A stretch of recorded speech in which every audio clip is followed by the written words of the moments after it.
Hey everyone, John Henry here, Slingshot Futures Trading Group, SSFTG. Welcome to the video. In this one, we're going to be talking about head and shoulders patterns and really just some of my favorite ways to approach a head and shoulders pattern, and really kind of a realistic mentality of what it actually is.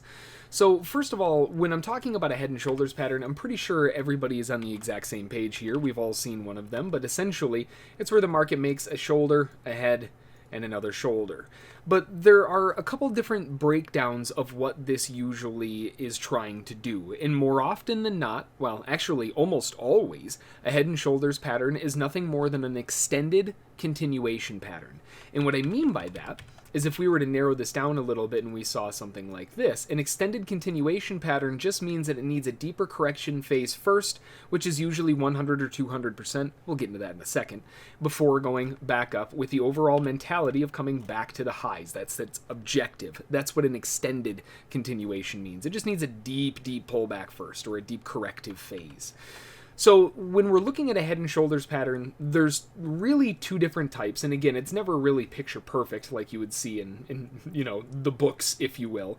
But as an example, just looking at right here, you've got a nice little left shoulder, a head, and a nice little right shoulder.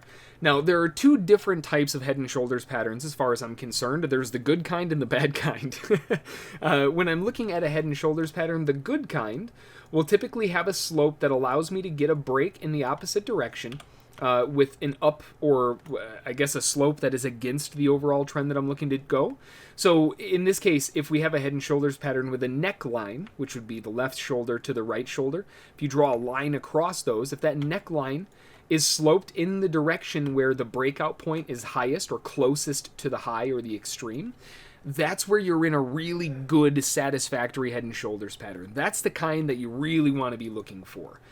Then there's the other kind of head and shoulders pattern, which is not so great. And again, it still has the same structure, left shoulder, head shoulder, right there. But you'll notice a distinct difference. This time around, the angle is down. And if I'm looking for a breakout, the market's having to drop already before the breakout even occurs. This is not a good thing. These are typically a lot less really explosive. They don't really do a whole lot. You'll be lucky if they go 100% distance. So these are the kind that are still head and shoulders patterns, but when I see them, I'm not necessarily expecting as big of a move. So as an example, like right here, where we have a very obvious one of those, and we have a neckline that makes it incredibly difficult to actually get a breakout down here, if I do end up getting a short down here, I'm not expecting a huge drive. I'm not expecting a 7-to-1 kind of trade. I'm going to be lucky if I can get a 1/2-to-1, and that's really about it. Now, some other examples of a good head and shoulders pattern right here. We've got a nice little left shoulder, head, and right shoulder, and you'll notice a definitive difference. The slope in the neckline is angled up. The breakout is significantly easier to get a hold of, and your risk is a lot smaller. These are much more favorable, and it did have some pretty straightforward follow-through right out of the gates. But that's a good head and shoulders pattern. Now remember, we were talking about these in the sense that they are an extended continuation pattern. So from this perspective, this is exactly what I mean. You have a head and shoulders, which usually means that the market's going to be coming back up to the highs. It just needs a deeper corrective phase first.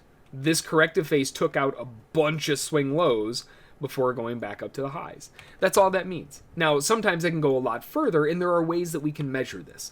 One of the easiest ways to measure it is if we utilize the neckline, and let me just use the drawing tool here to get our head and shoulders pattern, and I'll just draw the optimal head and shoulders. Right, so this is kind of the head and shoulders that we're looking for, and you've got the left shoulder, the head, and the right shoulder. So we've got the left shoulder, the head, and the right shoulder. So with this overall structure, what we can do is we can measure out the overall break point for a couple different locations as far as targets go. So the first one is going to be measuring off of the highest point of the head to the lowest point of the highest shoulder, if that makes sense. So here would be 4, which is higher than 2. So that would be the highest shoulder in that case. Well, you get what I mean. We're trying to use anatomy here when we're talking about the markets. But what I'm looking for is a projection of that movement. So I'm looking to take basically 3 to 4 and project that downward with an objective of 100%, and 200%. And those are the primary zones of interest where the market's usually going to reverse and then make its way right back on up to where it was supposed to go. And again, sometimes it can go 200%. But those are the two major zones of interest that the market is trying to hunt for while it's driving down on these head and shoulders continuations. So that's kind of what we're looking at when I'm talking about these different areas, is where the market is an extended continuation, meaning that in the short term, there's some nice opportunities, but keep in mind where the long term is going to want it to go. So with that in mind, when we're looking at this kind of mentality and going back and looking at every single one of these head and shoulders patterns, right? We've got that one that we were talking about right here. It's a non-optimal. It's definitely not the prettiest looking thing in the world, but it's still achieved its objective of rolling all the way back up to the highs and taking out the objective. Now, the concern right now would be, wait a minute, we have this head and shoulders right here, and that hasn't come back yet. Well, if you look at current market, we're actually starting to pull back right now. That could be looking to complete that objective. So when I'm looking at head and shoulders patterns, that's the mentality behind them. And not only is it a pattern in and of itself where you might be able to find a solid breakout point or a breakout pullback point, but you can also utilize them as potential reversal areas later on that the market can, kind of bounce off of and resume its direction back in the overall trend. It's a really nice way to catch a good value pullback in an otherwise strong bullish trend, as an example. This is one of the nicest ways to locate where is value, and this will mark it out pretty quickly. So that's going to do it for this one. Hopefully you found it useful, interesting, and entertaining. Of course, if you have any questions, you can drop those in the comments below, or if you have a more detailed question that needs a little bit of a heavier answer, you can always shoot me an email, jhb@ssftg.com. Until the next one, enjoy, rest up, and we will talk to you all then. Thanks.